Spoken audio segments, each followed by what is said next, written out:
오늘은 대림절 네 번째 주일입니다. 대림절 마지막 주일이 됩니다. 이번 주 수요일은 성탄절입니다. 이제 성탄절의 기운이 훅 가까이 다가온 기쁨의 클라이막스를 앞두고 있습니다.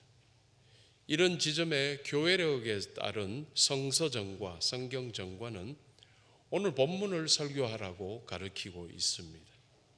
오늘 본문은 예수를 잉태한 마리아가 세례 요한을 잉태한 엘리사벳을 방문하는 기사입니다. 한 여인은 예수를, 또 한 여인은 세례 요한을 잉태한 참 특별한 이 두 여인의 만남과 교제가 성탄을 기다리고 있는 오늘 우리에게 그 모범을 보여줍니다. 이 시간 이들의 모범된 교제를 한번 배워봅시다. 누가복음 1장 41절에서 44절을 스크린을 보면서 함께 읽겠습니다. 엘리사벳이 마리아가 무난함을 들음에 아이가 복중에서 뛰노는지라. 보라, 내 무난하는 소리가 내 귀에 들릴 때에 아이가 내 복중에서 기쁨으로 뛰놀았도다. 먼저 이때에 성도가 나누는 교제는 기쁨도 슬픔도 함께 나누는 교제여야 합니다. 이미 6개월 전에 세례 요한을 잉태한 엘리사벳은 마리아의 사촌 언니로 추정되는 여인입니다. 이 사촌 언니의 남편 사가랴, 그러니까 마리아에게는 형부가 되겠죠. 그 형부에게 세례 요한의 잉태 소식을 전했던 천사 가브리엘이 6개월 후에 마리아에게 나타나서 예수의 잉태 소식을 전했습니다. 그래서 가브리엘은 6개월 전에는 세례 요한을 잉태했다는 소식을 전했고 6개월 후에는 예수의 잉태 소식을 전했습니다. 이는 오래전에 예언된 대로 처녀의 몸에서 태어나실 메시아의 잉태 소식이었습니다. 우리는 이를 수태고지라고 합니다.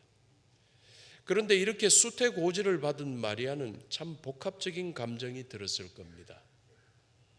이루 말할 수 없는 기쁨임과 동시에 뭔가 두렵기까지 한 경이로움이었겠지요. 마리아는 아마 10대 초반이었을 것으로 여겨집니다. 아주 어린 나이의 마리아가 이 큰 기쁨과 이 놀라운 경이로움을 혼자 감당할 수가 없을 것 같아 상황은 이제 사촌 언니와 함께 지내는 게 나오게 됩니다. 언니 집에 방문하게 되었고 그렇게 마리아가 석 달을 함께 엘리사벳과 지내게 됩니다. 기쁨과 경이로움이 계속해서 증폭이 되는 귀한 만남이고 교제입니다. 우리 성도들의 모든 만남이 바로 이 두 여인의 만남처럼 놀라운 믿음의 발전이 있는 만남이 되기를 바랍니다. 그런데 성도님들, 이 예비 엄마 둘이 나누었던 기쁨 참 컸겠지만 태중의 아이들에게도 서로 큰 기쁨이 되었다고 하죠. 잉태된 지 얼마 안 된 태중의 예수는 그렇게 반응할 수 없었다고 할지라도 이미 6개월이 된 엘리사벳 태중의 세례 요한은 기뻐 뛰놀았다고 합니다. 누가복음 1장 41절 44절 줄여서 말씀드리면 아이가 복중에서 뛰노는지라. 아이가 내 복중에서 기쁨으로 뛰놀았도다 라고 성경이 이야기하고 있습니다. 그런데 세례 요한이 뛰놀았지만 우리는 유추해 볼 수 있습니다. 움직임은 느껴지지 않았을지라도 마리아 태중에 예수도 그러했었을 것입니다. 성도님들, 요즘 나라에 대한 걱정이 없는 국민은 없을 겁니다. 우리 사회가 극을 치닫고 있는 진영의 대립은 참 걱정이 아닐 수 없습니다. 우리나라가 통일이 되어서 하나가 되고 민족이 화합하여 하나가 되어야 할 텐데 갈라진 나라는 이제는 남한과 북한이라는 다른 두 나라로 이미 고착된 듯하고 헌법상 북한 주민도 대한민국 국민임이 분명한데 이들에 대한 관심과 책임은 외면된 채 남한의 국민들끼리도 우리들끼리도 분열이 더욱 고착화되어 가고 있습니다. 통일이라는 소망마저도 사라져가고 있는 것이 바로 우리나라의 현실입니다. 극단주의자들의 주장을 뿌리쳐야 하는데 그게 결코 쉽지 않은 것 같죠. 그러나 그럼에도 불구하고 저와 여러분 같은 그리스도인들이 이 사회의 소망이 되어야 되죠. 그리스도인들은 우리나라가, 우리 국민들이 하나 되는 통일의 소망을 포기하지 말아야 합니다. 상황이 어떻든지 간에 소망을 포기하지 말아야 됩니다. 그리고 이를 기도하면서 우리 국민들의 모범으로 우리가 살아야 할 것입니다. 그런데 성도님들, 분열이 아니라 이렇게 하나가 되는 것, 우리 주님의 뜻입니다. 주님은 분열을 일으키시는 분이 아니시고 하나 되게 하시는 분이십니다. 궁극적으로 우리 주님의 소망은 바로 세상이 주님 안에서 하나가 되는 것입니다. 우리의 신앙적 세계관, 다시 말해 그리스도교적 세계관의 결론이 무엇인지 아십니까? 그것은 바로 우리 주 예수 그리스도의 최후 승리, 최종 승리를 이야기합니다. 우리 주 예수 그리스도가 최종 승리하시면 더불어서 우리 같은 그리스도인들이 최후 승리하게 된다는 결론입니다. 그리하여 온 세상이 이제 우리 주 예수 그리스도로 하나가 되는 것입니다. 빌립보스를 썼던 사도 바울은 하나님께서 이 뜻을 그에게 보여주시고 그가 이것을 쓰게 됩니다. 빌립보스 2장 9절에서 11절이죠. 이름으로 하나님이 그를 지극히 높여 모든 이름 위에 뛰어난 이름을 주사 하늘에 있는 자들과 땅에 있는 자들과 땅 아래에 있는 자들로 모든 무릎을 예수의 이름에 꿇게 하시고 모든 입으로 예수 그리스도를 주라 시인하여 하나님 아버지께 영광을 돌리게 하셨느니라. 예수 안에서, 주 안에서 하나가 되는 세상, 하나님의 계획하심입니다. 그런데 이러한 최후 승리를 통한 하나됨이 있기까지 빌립보서는 또한 기록을 하게 됩니다. 빌립보서 2장 6절에서 8절이죠. 그는 근본 하나님과 본체시나 하나님과 동등됨을 취할 것으로 여기지 아니하시고 오히려 자기를 비워 종의 형체를 가지사 사람들과 같이 되셨고 사람의 모양으로 나타나사 자기를 낮추시고 죽기까지 복종하셨으니 곧 십자가에 죽으심이라. 이 승리는 스스로 낮추신 희생의 입각에서 얻어지는 승리라는 것입니다. 또 이 하나됨은 스스로 낮추신 희생의 입각에서 얻어지는 하나됨이었습니다. 그래서 스스로 낮추신 희생이 없다면 없을 승리요 없을 하나됨이라는 겁니다.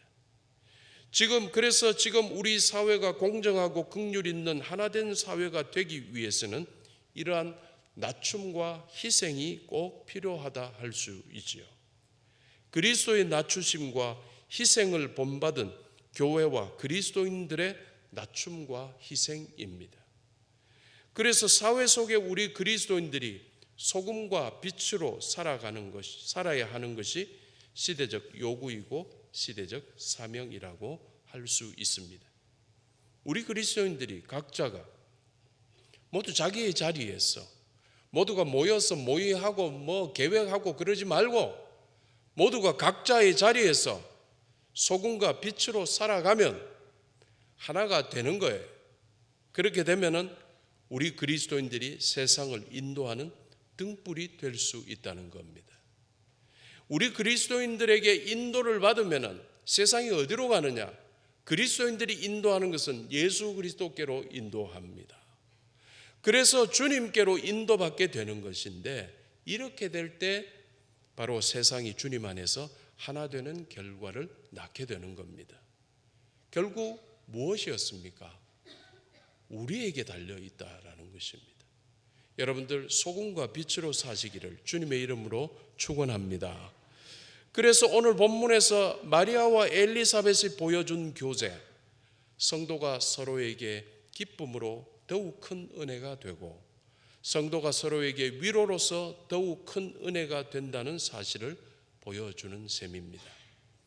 자식들이 기쁨과 슬픔을 함께 할 때 부모의 마음은 무척 흡족하겠지요. 하나님의 자녀들인 우리가 이러한 교제를 나눌 때 궁극적으로 우리 아버지 하나님께서 기뻐 영광 받으신다는 사실 여러분 믿으시기 바랍니다. 기쁨도 슬픔도 함께 나누는 우리 교회, 우리나라 되기를 주님의 이름으로 축원합니다. 누가복음 1장 43절 말씀입니다. 함께 읽겠습니다. 내 주의 어머니가 내게 나오니 이 어찌 된 일인가. 또 성도의 교제는 서로에게 성령 충만함을 돕는 교제여야 합니다.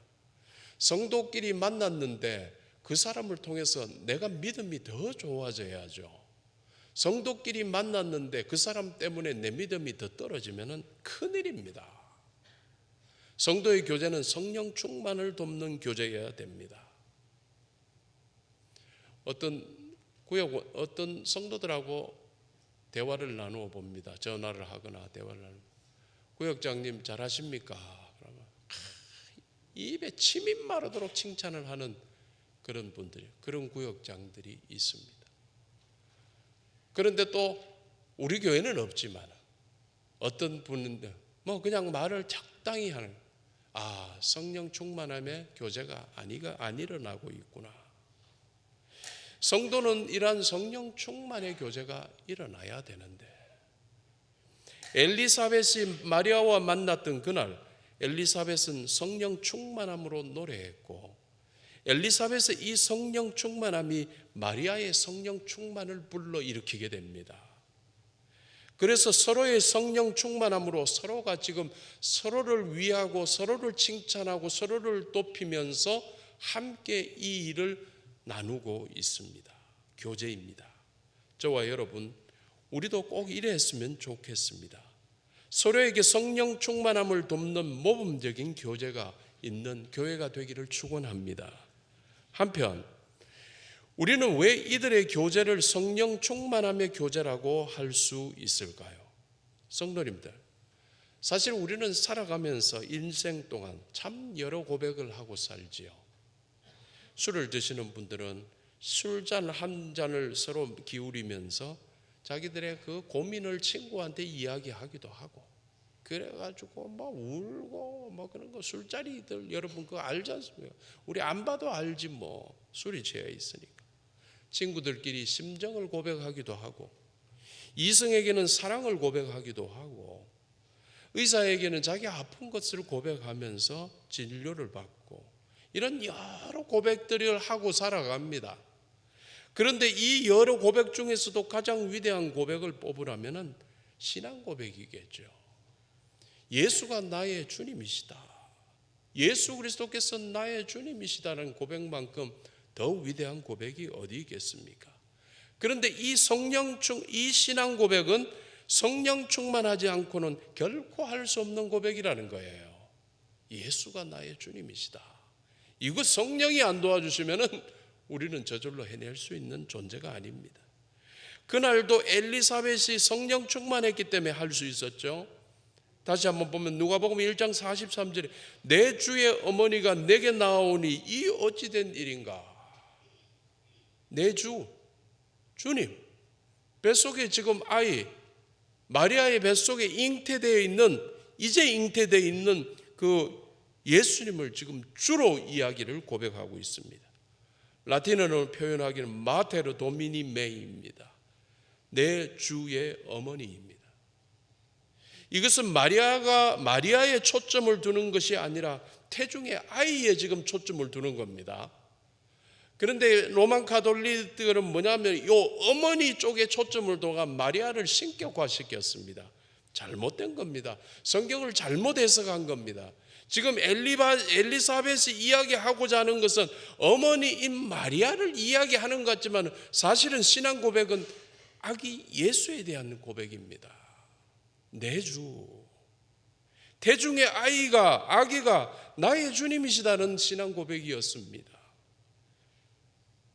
성도님들, 혹 기억하지 못하실지 몰라도 우리들 대부분 역시 이 위대한 고백을 했던 추억이 있습니다. 우리들이 세례받을 때였습니다. 그때 아마 집내자 목사님께서 이렇게 선포하셨겠지요.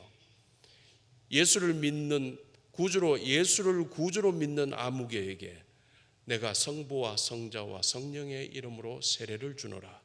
그때는 여러분 고개를 숙이면서 고개를 숙이고 있다 아멘 하셨을 겁니다.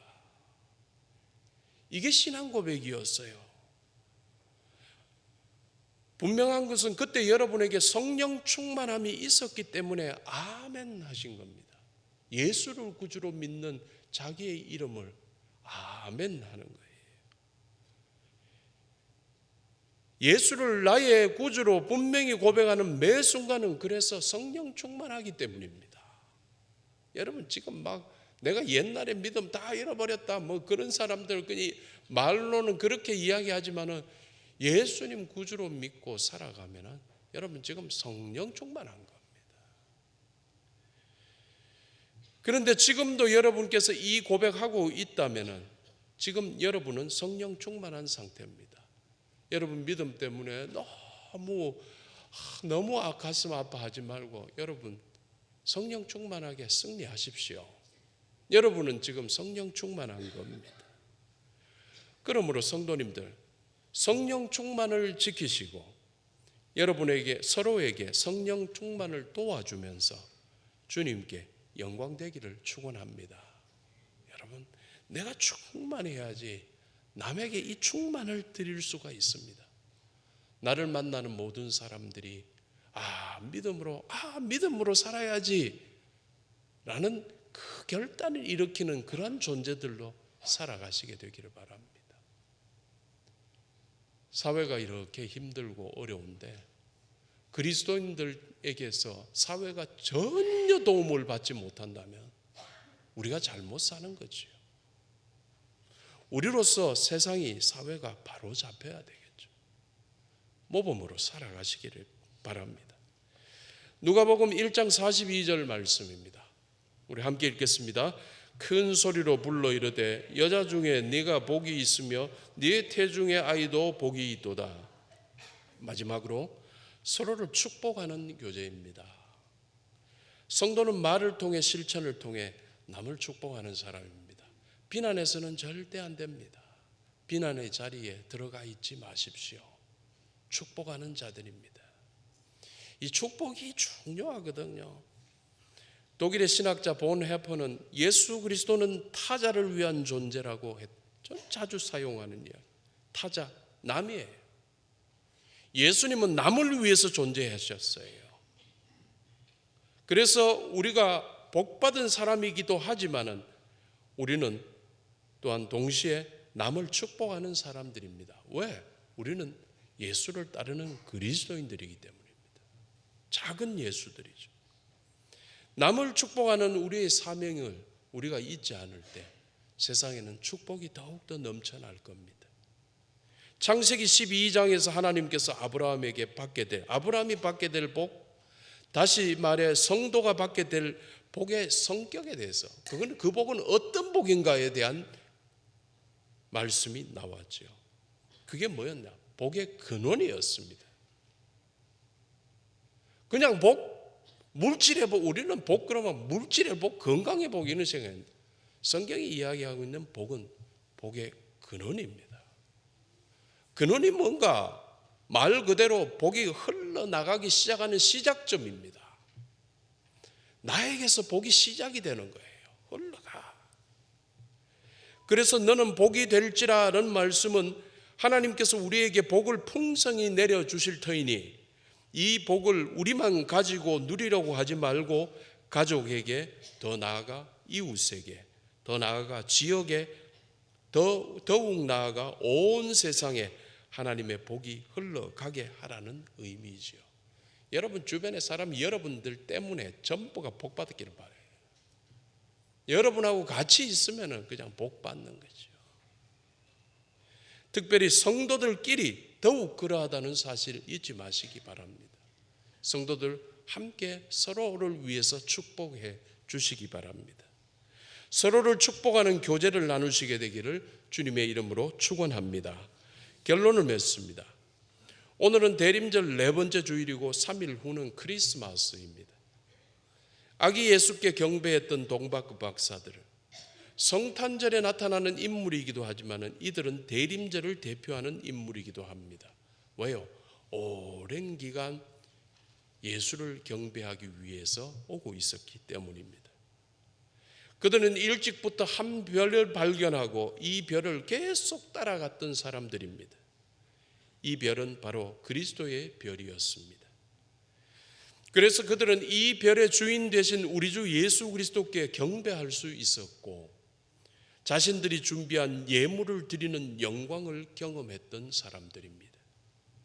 성도님들, 지금 성탄을 기다리는 우리도 그날의 동방박사들 같은 사람들이지요.